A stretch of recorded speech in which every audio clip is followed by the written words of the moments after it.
Welcome, everybody. Thank you so much for coming to this presentation, Producing Speculative Fiction Podcast. I hope you've all been having fun at the Flights of Foundry. I've been having a great time and learning a lot myself. For those of you that don't know me, my name is Jean-Paul Garnier. I am the owner of Space Cowboy Books in Joshua Tree, California. That is a specialty science fiction bookstore. I am also the producer of Space Cowboy Books Presents Simultaneous Times Science Fiction Anthology podcast, which is a monthly podcast that's been running for a little over 3 years now. I also write a series of tutorial articles for the Dream Foundry blog about producing speculative fiction podcast, where I really narrow into subjects. And I will be sharing those links in the Discord with you later. I have a background in radio and in engineering music. I worked at a music studio for 6 years as an audio technician and synth technician. Also produced a ton of records for small bands, mostly you probably haven't heard of, but really gained a lot of experience in the field of audio and mixing.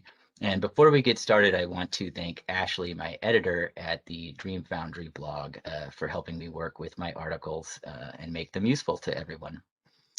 We're going to be covering a lot of material in this presentation in a short period of time. You may, if you don't have a lot of experience working with audio, some of this may be intimidating and seem mystifying at first. It's a lot of material to cover in a short time. I spent years learning this stuff. If you have questions, do not feel daunted. Hopefully we'll have time for some Q&A at the end, and I will certainly be on Discord after the presentation trying to answer your questions. If for some reason we didn't get to one of your questions, you can email me at spacecowboybooks@gmail.com, and I will do my best to answer your questions or point you in the right direction, because there is a lot to learn. And in this presentation, we're going to be attempting to cover at least, everything from the inception all the way through the production into the release and marketing stages of your podcast. Each of these is obviously in-depth subjects, so we're just going to brush over them quickly. I'll attempt to check the Discord throughout and see if I can get to your questions as I wrap up each section. So what we're going to go over is getting started, the tools you will need.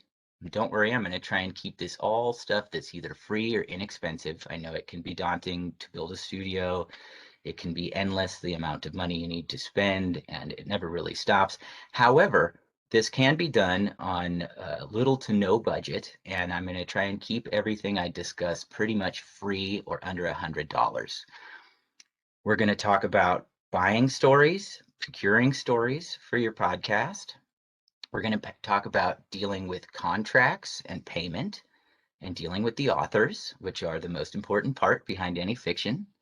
We're going to talk about you as the host of your podcast, as well as deadlines, how to meet them, how to keep up, and how to try and keep the process as stress-free as possible, because it can be a ridiculous amount of work. It's not necessarily easy. In the panel I was just in a few hours ago, it came up that you can kind of count on about an hour of work per minute of your production. In my case, it's probably about double that.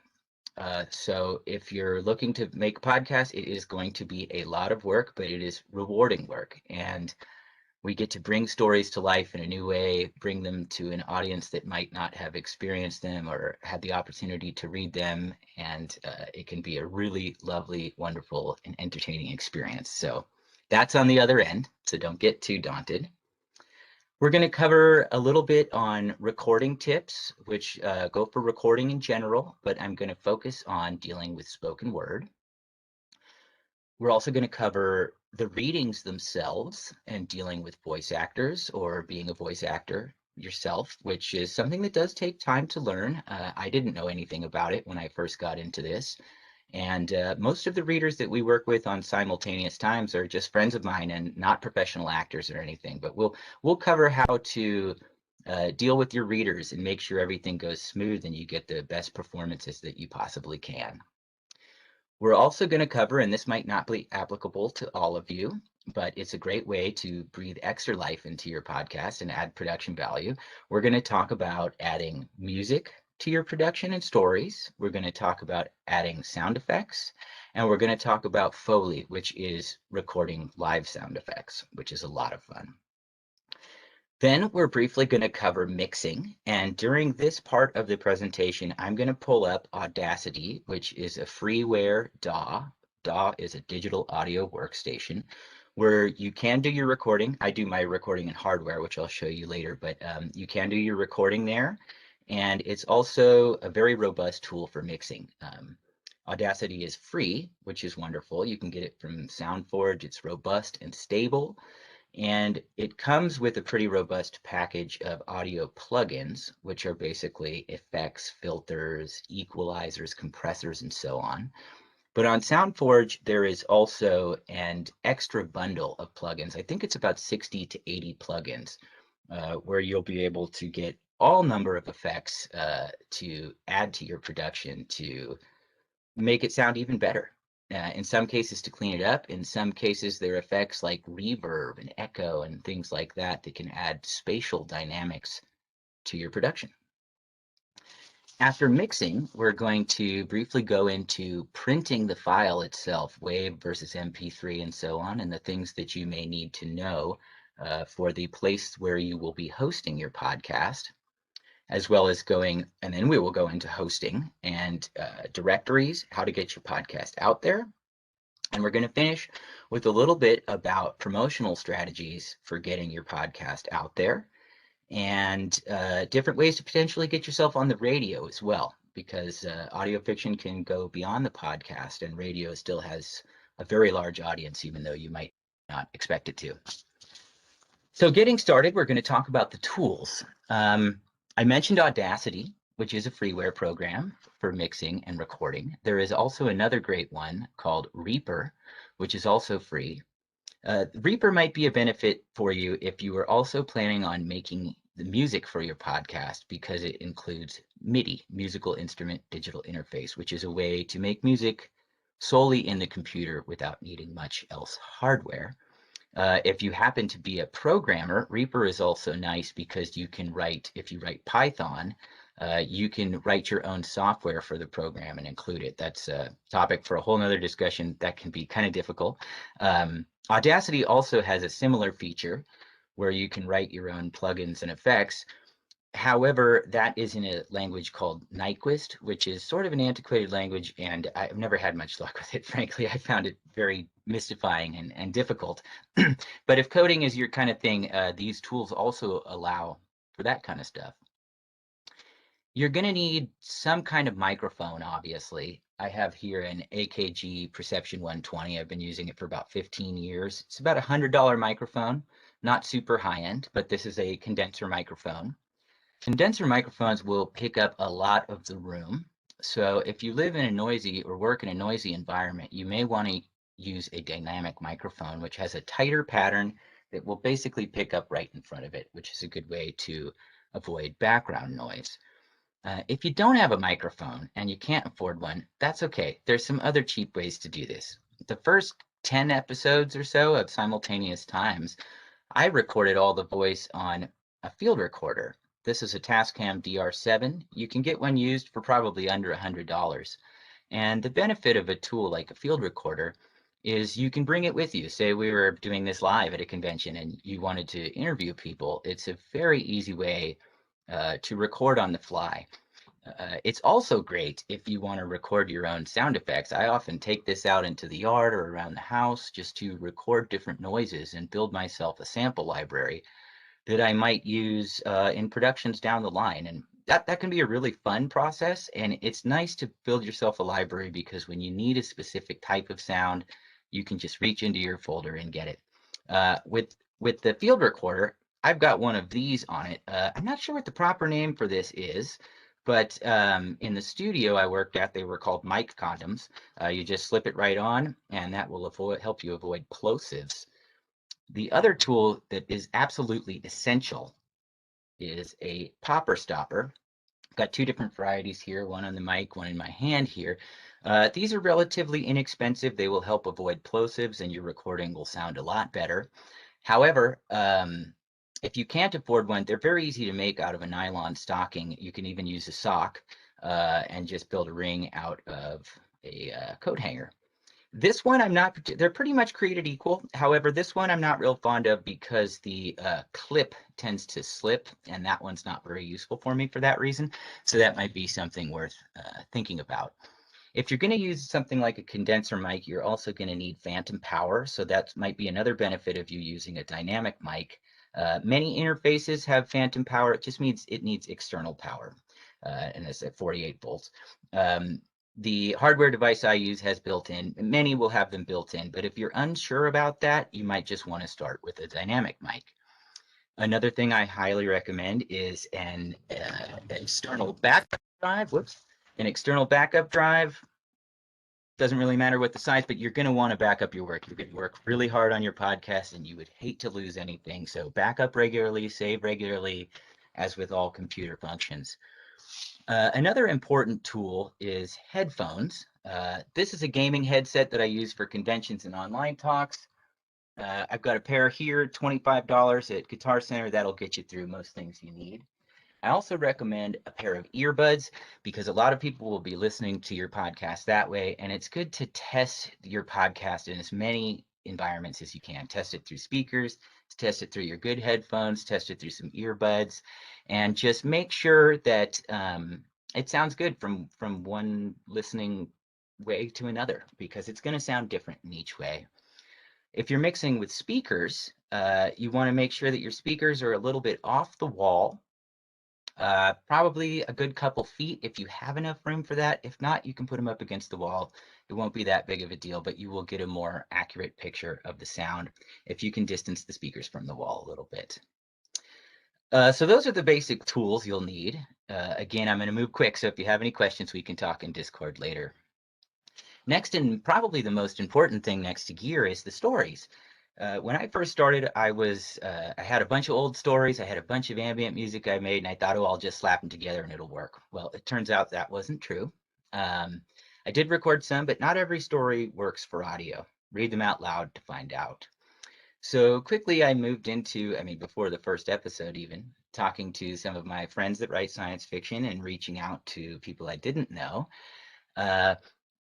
If you're gonna, I recommend starting with people you know first, just so you can get the hang of what you're doing before you're working with other people in a professional sense.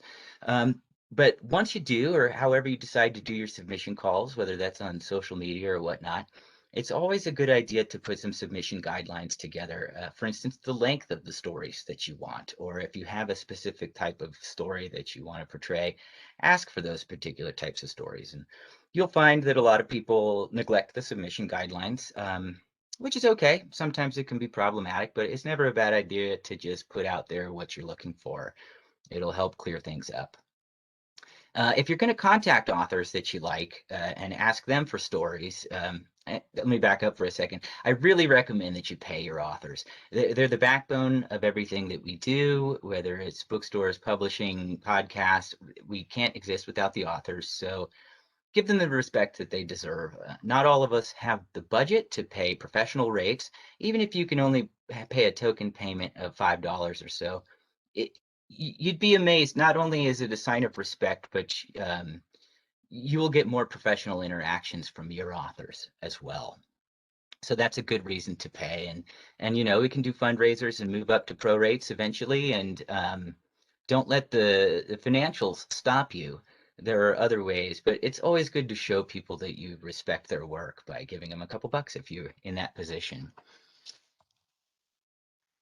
Read the stories aloud in your slush piles. See if they're going to translate to audio. I find that dialogue is always good for these for podcast production. It brings it to life. We moved into cast readings a few years ago, and it helps keep the listener's attention to have different voices in there. We'll talk a little bit about more of that later.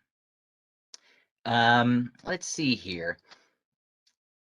Also, when story selection, if there's strange formatting that like, for instance, if you're dealing with concrete poetry that's on the page, you're going to lose all that in an audio sense. So you want to make sure that if there is some kind of strange formatting in the story visually, that there's a way to find an analog to do that in audio. Effects, sound effects and things can be a good way to differentiate that. However, sometimes the formatting is lost.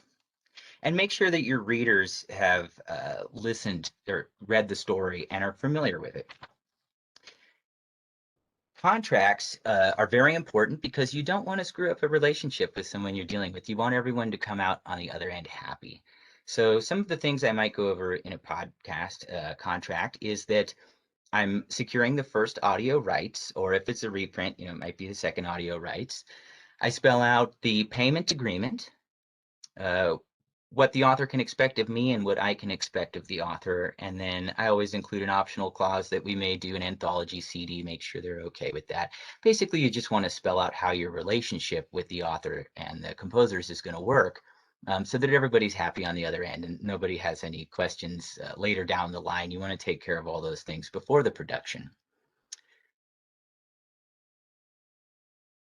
And then when it comes to preparing stories, I have here a story that I did for a couple episodes ago. You might not be able to see that, I tend to highlight the characters, and if they're gender specific, I put the genders on there so we can tell who's reading who and not reading each other's lines on accident.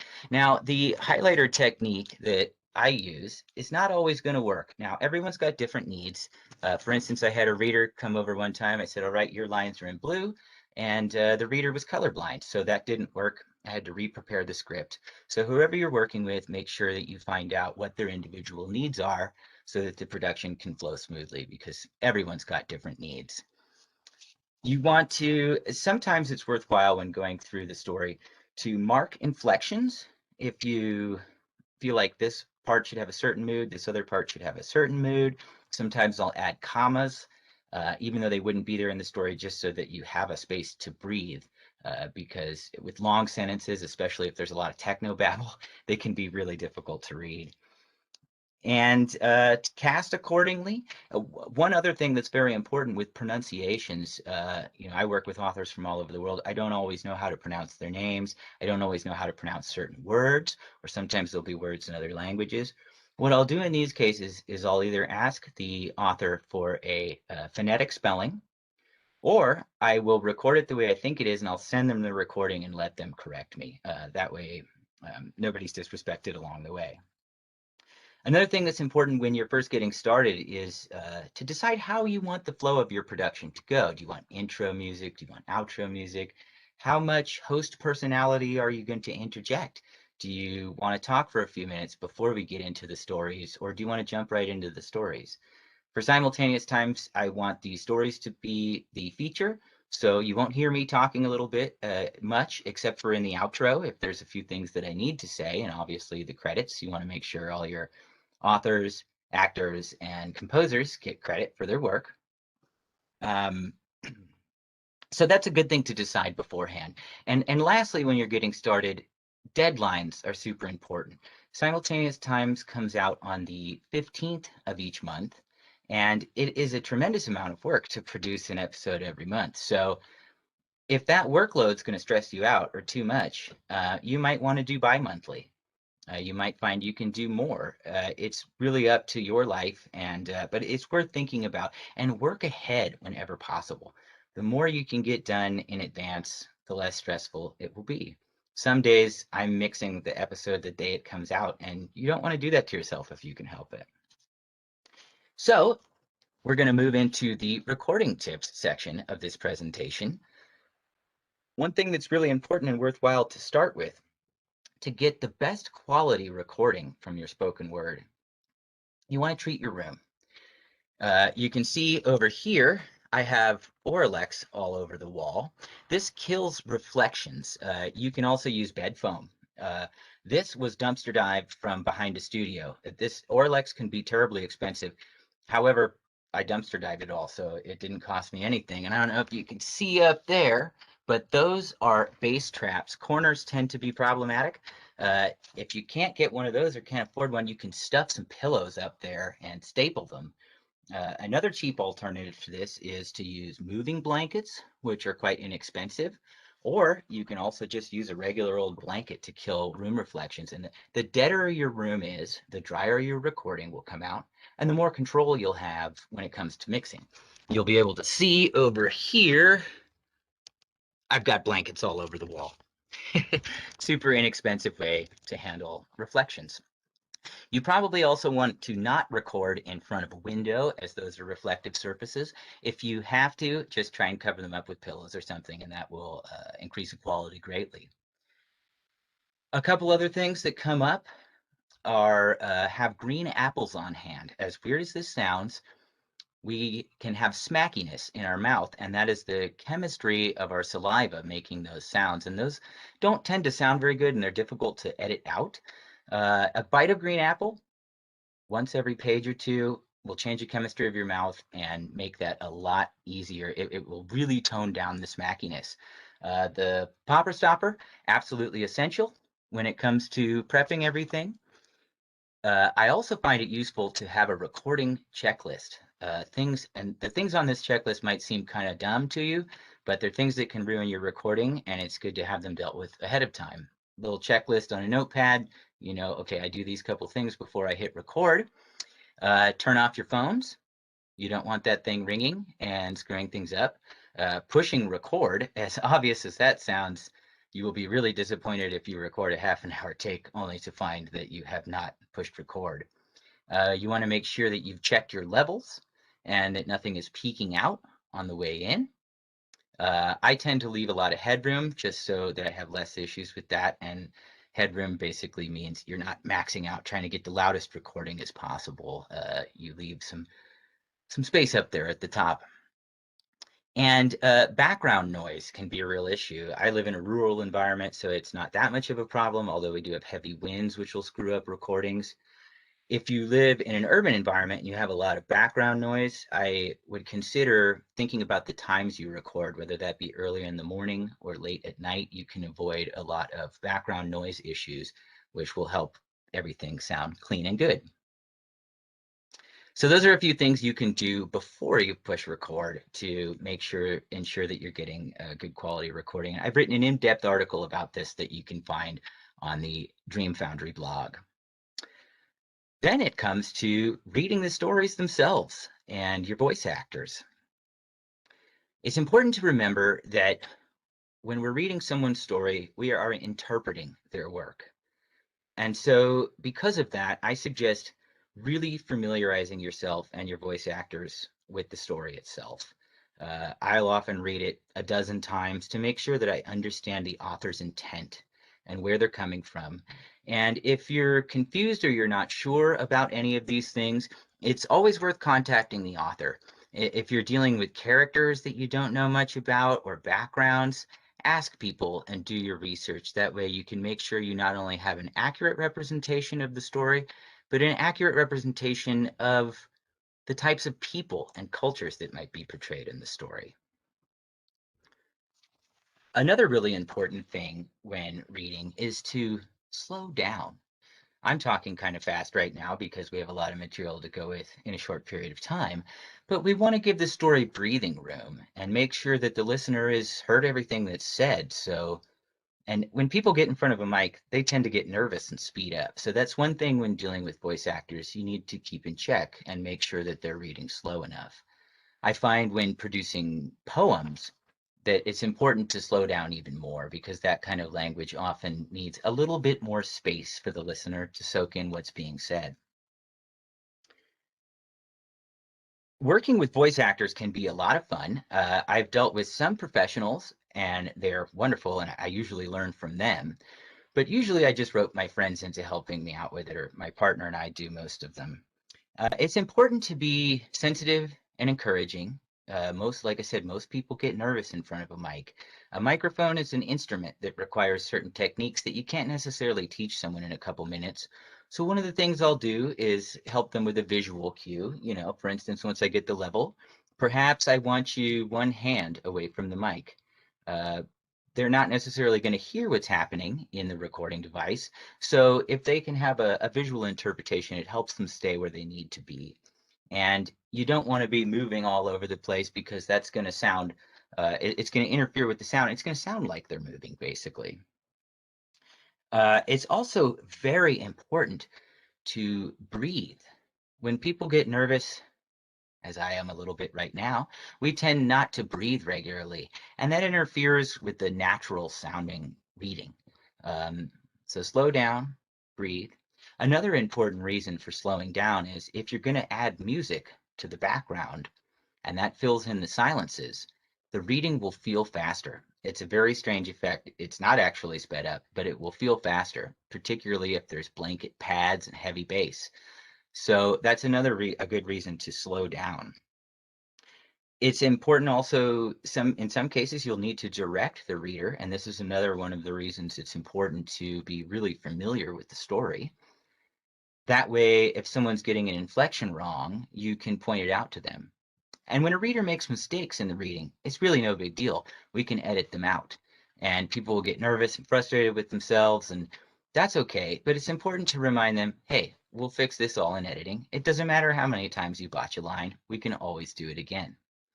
However, and I always read along the script with them to make sure that they haven't mispronounced or gotten a line wrong or whatever might be the mistake. And a lot of mistakes can occur.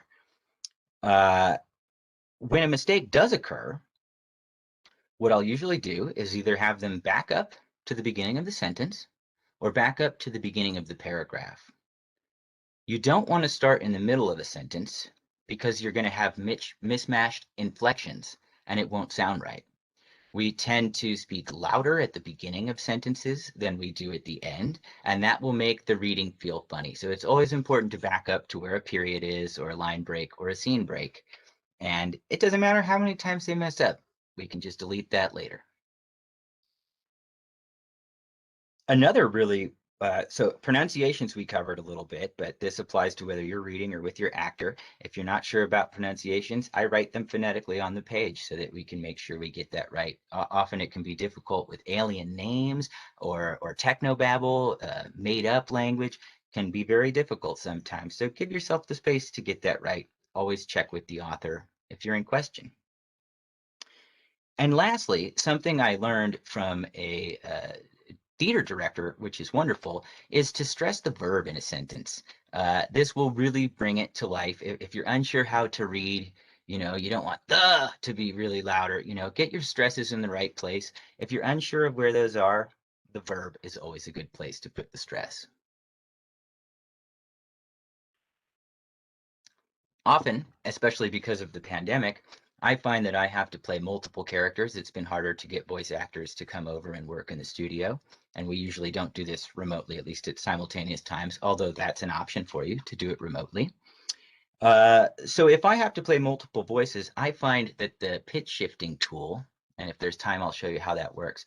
I'll often lower my voice and I can play two different characters simultaneously. Now, if you're playing more than one character, it's worth altering your inflection too. Not everyone talks the same. So now it's going to get a little more complicated, a little more techie from here on out, at least for a minute. So I'll try and keep it slow. Bear with me. Now I'd like to talk about adding music, sound effects, and Foley. It's important to remember when working with a composer, or if you're choosing royalty-free library music, or if you're making your own music, however you get your music for your podcast. I work with composers. They're absolutely wonderful. Shout out to them. You guys make it amazing and my job so much easier. But it's important to remember that not all music's going to work. For instance, vocal music is probably going to interfere with the narration of a story.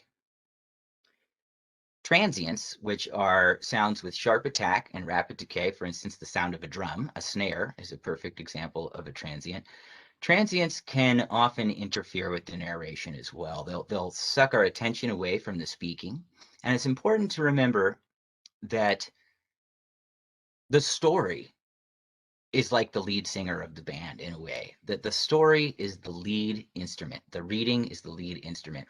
So it's a good idea to pick music that doesn't have leads. If you've got a shredding guitar solo, it's probably going to interfere with the reading itself. And since we're dealing with speculative fiction podcasts, the reading is everything. The music is a great way to bring it to life, to bolster everything up, to make the story move in interesting ways and spaces. But the reading is the most important part, and we need to make sure of that when we're working.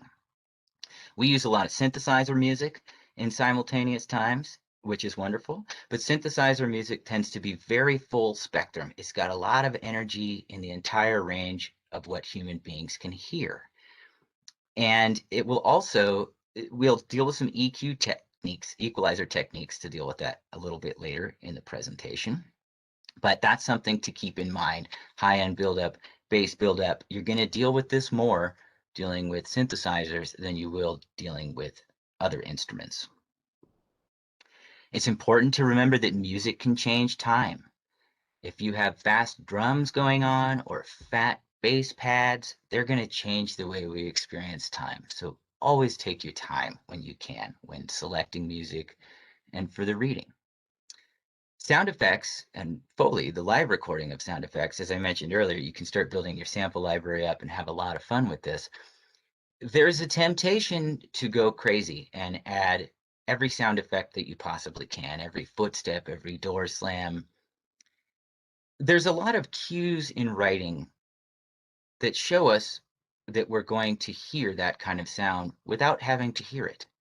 For instance, if a character slams the door, we know that that happened. Our brain will fill in that sound automatically, and you don't necessarily need to have a door slam. You can. However, it's good with your sound effects to be sparing. And I find them better in areas of implication and dealing with space than I do with a literal interpretation of what's happening. If you're going to be literal in your interpretation, be sparing, because the audience is already going to know that that sound is there, and they'll hear it even though it's not there. So don't overdo it. When working with the composers, I usually send them a clean, tight, as perfect as possible version of the reading for them to add music. In my case, they'll do the mixing with the recording of the voice and the music. Sometimes I end up doing it. It really depends on who has time to do what, because there's usually a time crunch and deadlines for these things. But what I find useful, and we kind of, with my composers, we have a just streamlined process of mix notes, where I'll give a deep listen through headphones, through speakers. I will identify whatever issues and try to get as specific as possible in a very, one page of notes, hopefully only a few things, that explains the types of things that I need. This area is too busy. This area is too sparse. It's overtaking the vocals here. How can we do that? Is it a volume reduction? Is it a filtering thing? And I recommend that you develop a team that you can work with through long periods of time, because I find with my team, my composers, who is mainly Red, Blue, Black, Silver, and Fog Machine, they often anticipate my mix notes because they're usually similar, or we've just done this so many times at this point that we kind of understand where each other are coming from and what needs to happen next. But it's important to write all these things down as you go, because you're probably not going to remember everything. And keep in mind, the story is the star of the show, and the composers need to be aware of that as well. And then theme music is another thing that you might want to think of, the introduction, the outro. For Simultaneous Times, Field Collapse did them, my friend Dane Luscombe, and I had very specific requests, and he was able to match them beautifully. The theme music is very important, and your intro, outro, because this is essentially your branding for your podcast. This isn't something you're really going to want to change later down the line. People like familiarity, and if all of a sudden it sounds like a different podcast. All right, so now we're going to go into the mixing segment, and I'm going to pull up Audacity here, which is the freeware mixing program, just for you to get an idea of how some of this stuff works. So I have here a recording of two different readers, and I threw a little bit of music in there just to show you. One thing I do when I push record in the beginning is I always record 10 seconds of silence. Now, the reason for this is you're going to have room sound. And often that's undesirable. Hold on, let me just shrink that a little bit so you can see what I'm doing. So one thing that you can do in Audacity to get rid of that is go under Effects and Noise Reduction. What you're going to want to do is hit Get Noise Profile, and that will pick up a profile of what type of background sound is in here. Now you can select the entire track, go back to Noise Profile, and now that you have that noise profile, you can select how much reduction you want here and hit OK, and it will get rid of those frequencies for the entire recording, which I find very helpful. Another thing that we want to deal with is unwanted breathing sounds, sounds in between. There's a couple different ways to do this. You can use a tool called a gate, which will further reduce anything under a certain volume. So this is obviously quieter than this speaking part here, so it will dampen that. I don't have much luck with this particular tool, so what I'll tend to do is select that area of silence, go into the normalize tool here, and I'll do about an 80 dB reduction, which should kill whatever's there completely. Now, it's important when you do this that you'll want to listen to that track again through there, because you can have a tendency to cut off the tail end of words, which will make them sound weird, or you'll get a funny breathing noise in the beginning.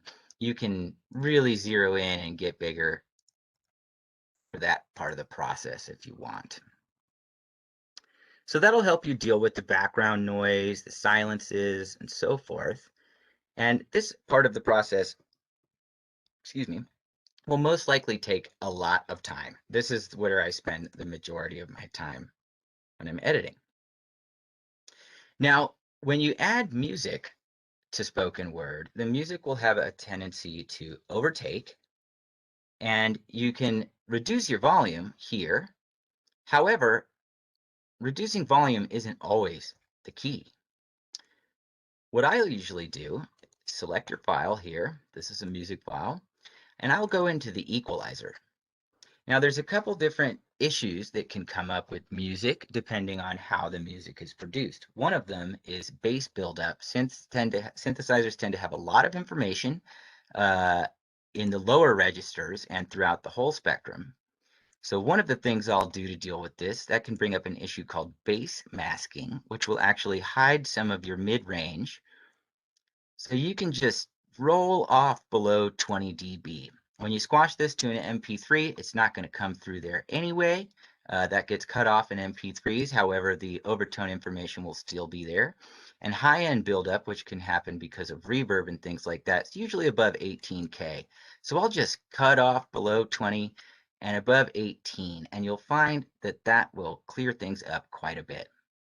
Another really wonderful trick is that the human vocal range tends to sit between about 80 and 400 hertz. I don't know if you can see this here, but if you click on the line there, you will get a part where you can drag. So what I'll do is I'll usually scoop out of the music a couple dB, and that will just reduce the volume in the area where the human voice sits. So you will not really have a perceived dip in volume for the music, but you will find that the vocals are a lot clearer on account of it. Another thing that can be a bit of a challenge if you have multiple speakers, as I do in this story, in a section of dialogue like here, you can pan with the left, right here, and I'd go about 10%. I'm a deaf in one ear, so I actually have to switch my headphones to make sure this isn't a problem, but it will give you a little bit of space and differentiation between speakers, especially if you're playing multiple roles. One quick thing I want to cover before we go to the Q&A and move past this section is substances and mixing. Now, I used to work in a music studio. This probably comes up more in a music studio than it does in podcasting, but drugs and alcohol will affect the way that you hear. I do not recommend using them while you are recording. Cannabis will not affect this, but if you are drinking alcohol, it kills your bass response and you will not hear an accurate picture. things like cocaine will be kill your high-end response and make the recording sound very brittle in your mix. So sobriety is good when it comes to mixing. Whenever I listen to a record, I can tell what drugs they're on because of the way it sounds. So once you've got your mix done, and I was just showing you in Audacity, there's a fairly easy mixer tool. You just slide up and down volume. If you don't like working on screen, this is a little Korg mini mix board that you can hook up. These are quite cheap. I find that I just like to work on screen. It speeds things up. But if you like a more tactile feel, that's easy enough to do. I didn't get to cover sound effects on voices. I have written some articles about this, though, so I'll share that in the Discord since we've only got a few minutes left. When it comes to printing your files, you have choices of WAV and MP3. Obviously, WAV's higher quality than MP3, but MP3 also has choices, whether it's 320, 192. Your podcast hosting service is going to have different requirements. I use Podomatic, and that wants 192K MP3s. So I bounce it down as both a WAV, a 320 MP3, and a 192 MP3, depending on the venues that I'm hosting it at. When you have your mix done, or at least the rough draft of it, it's worthwhile to do test mixes and use your headphones, your earbuds, and your speakers. Check them every way you can. It's often a good time to check in with your composers or your authors to see if they're happy with the way that the mix sounds. Make sure you get someone other than yourself to listen to it. Especially if you've been working for hours, ear fatigue is real. You won't get an accurate picture. So it's important to take frequent breaks when you're in the mixing stages. I also read along the story to the recording just to make sure that I didn't miss anything if a sentence got cut, because then you have time to replace that if there was an accident. Usually a good idea to do this before you give it to the composer or add the music. And lastly, when it comes to your test mixes, I recommend, this might sound counterintuitive, but I recommend doing what I call a casual listen, where I'm not really paying attention. I'll be on my phone on Twitter or something and have it playing in the background. And the reason I do this is when we're really focused, we're going to hear things differently. When we're not focused, we won't. But if there's a problem, they tend to jump out on you. So I find that useful. Just cover hosting very quickly. Podomatic, Lisbon, Radio for All. These are all places that you can host your podcast through, but you will have to make sure, at least in Podomatic that I used, that you have to connect it and submit it to each directory, things like iTunes, Google Play, Spotify, and whatnot. I won't have time to cover all that, but if you want to hit me up in Discord or send me an email, I can show you a little bit more about that too. Another great place to host is Bandcamp. You won't get as much discovery listens that way. However, you can track your stats robustly and people can donate, or you can charge for them if you want. They make that really easy. Radio is an often overlooked outlet for this as well. Radio for All has some functions where you can make it available to radio hosts. There's also PDX, the Public Radio Exchange, where you can submit your show as long as it's radio friendly, i.e. no cuss words, and radio stations might pick it up. You can also call your local radio station and ask them if they'd be interested. It's a great way to reach a broader audience. Lastly, promoting. Once the whole production's done and it's time to promote your podcast, I usually make an image that has both the author's names, all the branding and logos and everything, as well as author pics if they're comfortable with that. People love to relate to faces and see where their stories are coming from, so that's fun. I usually start by emailing all the authors and composers, let them know that it's live and to help share it, that they can put on their websites. I always give them a direct link, the promotional image, as well as an embed code in case they want to put it on their websites, which is a great way to get extra listens. And ask them to spread the word. Sometimes people forget this kind of thing, so it never hurts to say, hey, we're in the promotion stage, can you lend a hand? Starting an email newsletter is a great way to do things. Simultaneous Times also comes as a print newsletter where I interview authors, review books, do podcast directories, and things like that. That can be quite expensive, but it's a fun way to keep in touch with people and give a little bit of bonus content. If anyone wants a free subscription, just shoot me an email, hit me up on Discord. Be happy to do that for you. Put it on your website, social media, those things are kind of obvious. Less obvious, send a press release to your local newspaper. Let them know you have a new episode out. My local newspaper is really supportive, especially if you live in a small town. This can be a great resource. Nothing's better than word of mouth for promotion. So talk to people, tell them what you do, get interested, and they might be interested too. And business cards for your podcast, never a bad idea because sometimes we forget conversations. And then lastly, there's podcast award systems. There's the Audioverse Awards, a whole bunch of different ones. Some of these you have to pay to register, others you don't. It's worth a try. Award systems are generally popularity contests. It doesn't really matter, but it's one way to promote. And please keep in mind too that if you're just getting started in podcasting, it can take a while to build an audience. I think for us, it was maybe 12, 13 episodes before we really had a large audience. So stay persistent and just know that that discovery can take a little bit of time. I know we covered a lot of material in a really short time, but I want to let you know, go to the Dream Foundry blog. In the podcasting section, there's some articles others have written and a bunch of articles I've written, as well as interviews with some of the composers I work with that do film, TV, and podcast music. You might get some insights to the behind the scenes process there.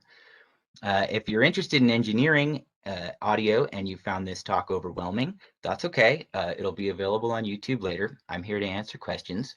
But you can also, for free, go to Coursera, which is a free online education program, MOOCs.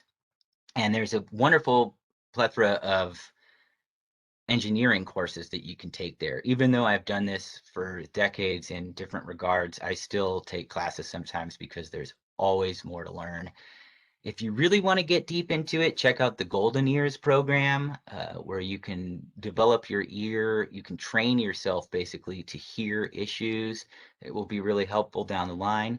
And a quick caution about YouTube tutorials. It's wonderful how many things we can learn from YouTube, but not everyone knows what they're doing. So before that, check out Coursera. The Hal Lindsey books are really great resources for mixing. And don't let it overwhelm you. It's fun. You'll learn along the way. It's amazing how much my team and I have learned along the way. And I'm just going to pull up Discord real quick, see if anyone had questions. Okay, let's see here. What kinds of radio stations tend to run podcasts? Well, that's a great question. Not all of them will. Some of them are interested, some of them aren't. It depends often on the topic. I find that college and small town radio stations are usually much more supportive. They're often looking for programming. In some cases, if you're on PDX or Radio for All, they'll find you. You just make sure you get your tags in there and everything. And if they're looking for a program like yours, it's also important, and I ran into this issue when we got simultaneous times in regular rotation on a radio station, was that occasionally we do have cussing in our podcast, and I hadn't done radio mixes just because I wasn't thinking of that. So if you're producing a story that has cussing or inappropriate content in that way that would be for radio, you can go ahead and do a secondary mix where you beep those out or cut them out, replace them with a different word, and you'll have a radio friendly mix there ready to go. All right, let's see. I'm not seeing any more questions in the Discord. However, I will try and stick on there for another half an hour or so, just in case any of you have questions. I hope that wasn't too overwhelming. It's a lot of material. There's a lot to learn, but I'm here to help. There are plenty others here to help, and be sure to check out the Dream Foundry blog because there's a lot of wonderful articles about different aspects of production, be it podcasting or other fields. Thank you all so much for attending this presentation, and thank you to Flight to Foundry. It's been an absolutely wonderful weekend. If you're up late tonight, 9 p.m. Pacific Standard Time, I will be doing a reading of both some poetry and some fiction. I think it's one of the very last events of the whole convention. I hope you've had a wonderful weekend. Thank you so much. Simultaneous Times Podcast, you can find us on most podcast players. And feel free to email me, spacecowboybooks@gmail.com. And we're always looking for new submissions for stories. Thank you so much.